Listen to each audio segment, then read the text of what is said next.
रवि हमेशा से ऐतिहासिक जगहों और पुरानी हवेलियों में दिलचस्पी रखता था।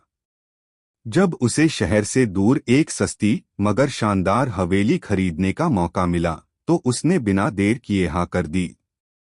गांव वालों ने उसे चेताया कि वह हवेली अभिशप्त है, पर रवि को इन बातों पर भरोसा नहीं था। वह उन लोगों में से था जो भूत प्रेत को सिर्फ कहानियों तक ही मानते थे। पहला दिन।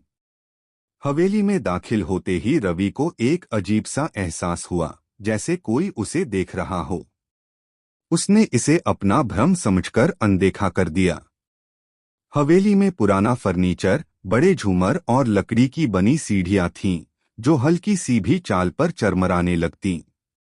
कमरों की सफाई करते हुए रवि को एक कमरा मिला, जो बाकी जगहों से ज्यादा धूल से भरा था। इस कमरे में केवल एक बड़ा काला आईना टंगा था। आईने की बनावट बेहद पुरानी थी और इसका कांच कुछ अजीब तरह से चमकता था। जब रवि ने उस पर हाथ फेरा तो उसे ऐसा लगा जैसे कोई उसके हाथ के नीचे से हिल रहा हो। उसने तुरंत हाथ खींच लिया और सोचा कि ये सिर्फ उसका भ्रम होगा।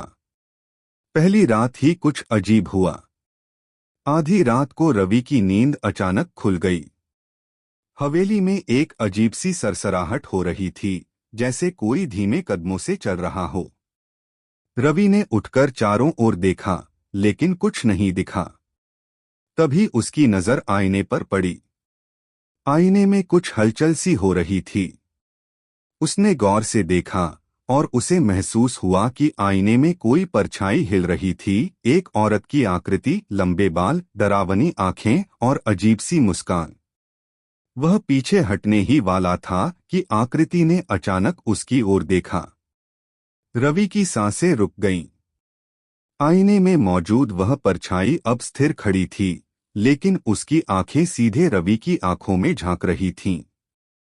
फिर अचानक एक डरावनी आवाज आई, तुम यहाँ क्यों आए हो? रवि ने अगले दिन गांव के बुजुर्गों से इस हवेली के बारे में पूछा। उन्हें सुनकर हैरानी हुई कि यह हवेली पहले ठाकुर रणवीर सिंह की थी। ठाकुर की पत्नी सुमित्रा इसी आईने में कैद हो गई थी। कहते हैं सुमित्रा को एक काले जादूगर ने शाप देकर आईने में बंद कर दिया था।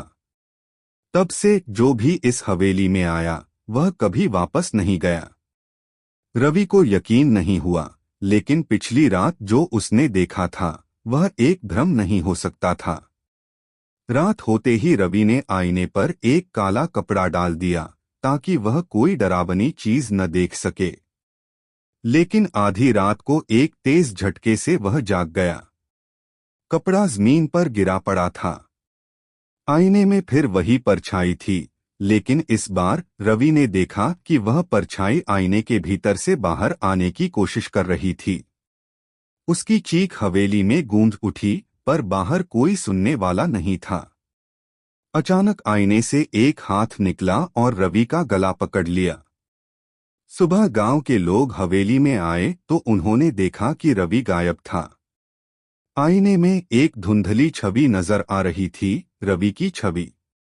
कहते हैं आज भी जो इस हवेली में जाता है वह अपने साथ कुछ न कुछ अजीब जरूर लेकर आता है, और जो उस आईने में झांकता है वह कभी वापस नहीं आता।